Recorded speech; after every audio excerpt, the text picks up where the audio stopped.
Baik, apakah sudah terlihat, teman-teman?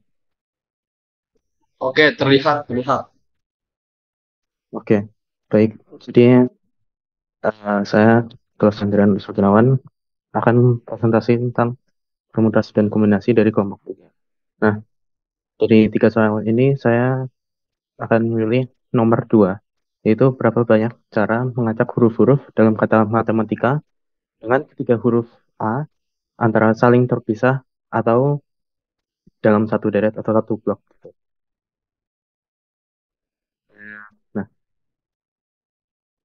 solusinya adalah di sini. Jadi, pertama kita hitung untuk semua cara untuk mengacak eh, huruf-huruf dalam kata matematika. Nah, karena dalam kata matematika ada dua huruf M dan tiga huruf A dan dua huruf T, maka kita akan menggunakan rumus permutasi dengan unsur berulang.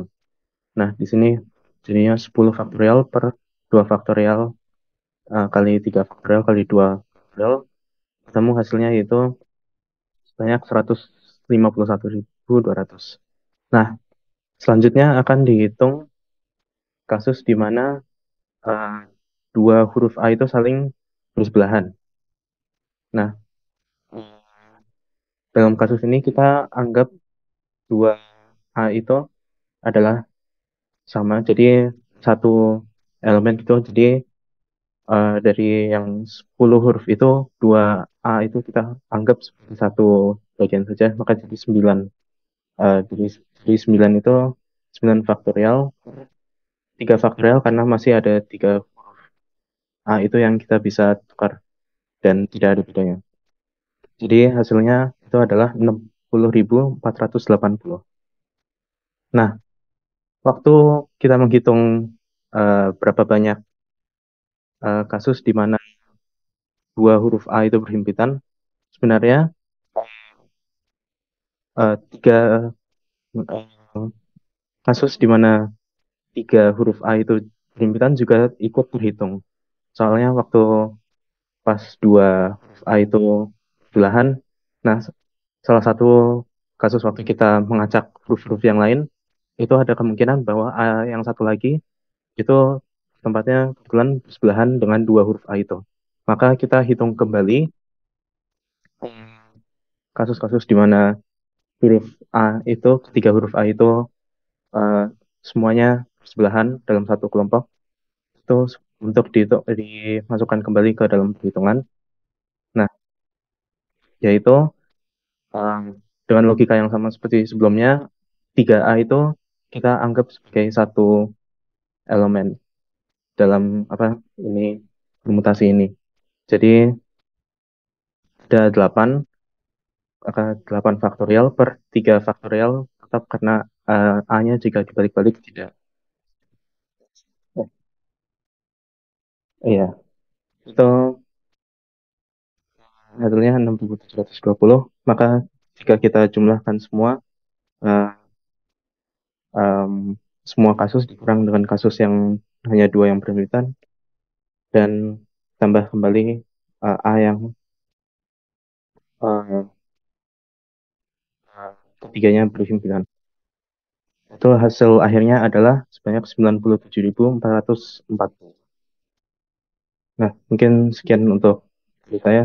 Lanjut ke materi selanjutnya.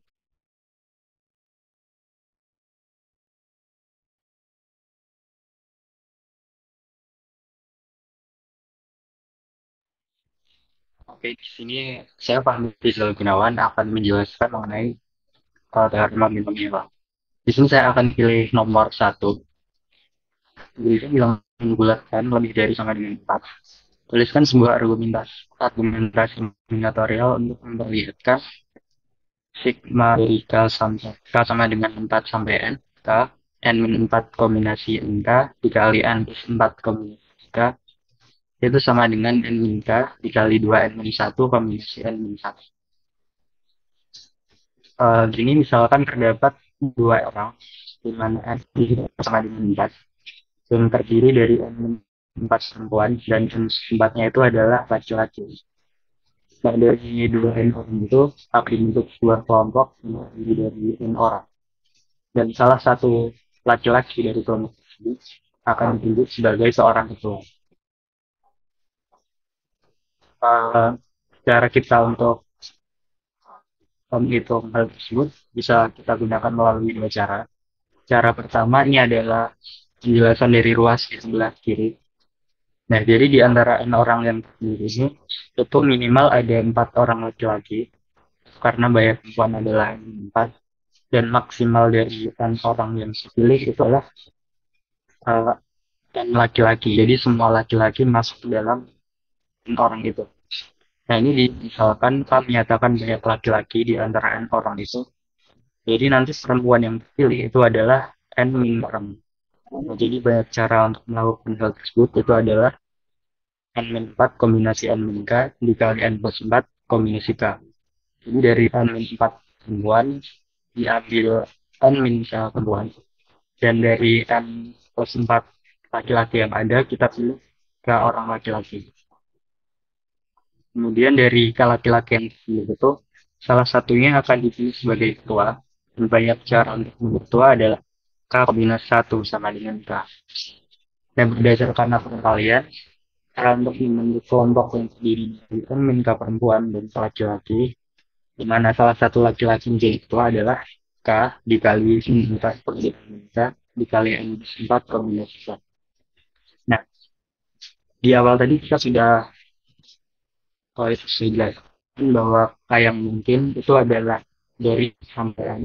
Jadi secara keseluruhan, cara untuk menyelesaikan hal ini itu ada sama dari karena dengan 4 sampaian K dikali N min 4 kombinasi N min K kali N plus 4 kombinasi K. Nah, kemudian untuk yang cara dua ini adalah menjelaskan dari pannya. Nah, pertama kita akan memilih laki-laki, memilih satu laki-laki sebagai ketua kelompok.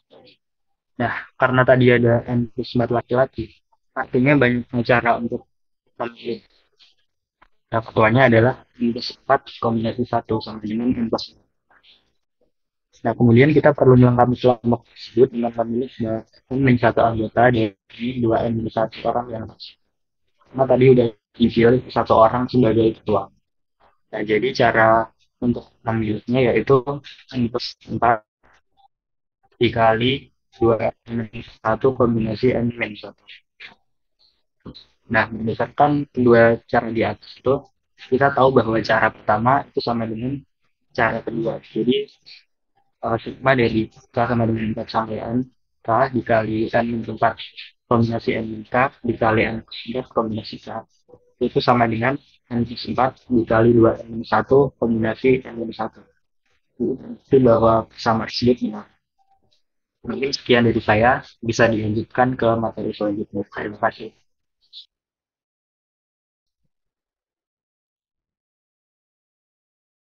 Sebelumnya apakah suara saya sudah terdengar? Dengar, dengar. Baik, sebelumnya perkenalkan nama saya Rina Yunita Ferdiana. Di sini saya akan mempresentasikan mengenai prinsip sarang merpati, contoh soal nomor 1. Golongan darah manusia terdiri atas 4 jenis, yaitu A, B, AB, dan O. Masing-masing golongan darah memiliki 2 jenis resus, yaitu plus atau minus. Berapa banyak orang yang diperlukan untuk memastikan bahwa di antara mereka setidaknya ada 4 orang dengan golongan darah dan resus yang sama? Baik, akan saya lanjutkan kembali. Diperhatikan bahwa manusia memiliki 4 tipe golongan darah, yaitu A, B, AB, dan O, dengan masing-masing golongan darah memiliki 2 jenis resus, yaitu plus atau minus. Kita ingin memastikan bahwa di antara mereka setidaknya ada 4 orang dengan tipe golongan darah dan resus yang sama. Oleh karena itu, perlu dibentuk kelompok-kelompok di mana setiap kelompok memiliki setidaknya 4 orang dengan kombinasi tipe golongan darah dan resus yang sama. Maka akan dicari nilai N minimal yang diperlukan dapat diperoleh sebagai berikut. N sama dengan jumlah golongan darah dikali jumlah resus dikali jumlah orang per kelompok min 1 plus 1. N sama dengan 4 dikali 2 dikali 4 min 1 ditambah 1. Kemudian N sama dengan 8 dikali 3 ditambah 1. N sama dengan 24 ditambah 1. Diperoleh N sama dengan 25. Oleh karena itu diperoleh nilai N minimal yang memenuhi sailing N per 8 sama dengan 4 adalah 25. Untuk memastikannya, maka kita bisa substitusikan nilai 25 ke persamaan tersebut. Sailing 25 per 8 sama dengan sailing 24 per 8 plus 1 per 8 sama dengan sailing 3 per 8 sama dengan 4. Persamaan tersebut bernilai benar, sehingga banyak orang yang diperlukan untuk memastikan bahwa di antara mereka setidaknya ada 4 orang dengan golongan darah dan resus yang sama adalah 25 orang. Sekian presentasi dari saya, mungkin bisa dilanjutkan ke materi selanjutnya.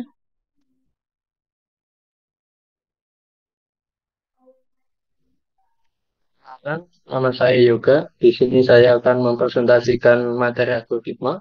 Ini saya memilih nomor 2 untuk dipresentasikan.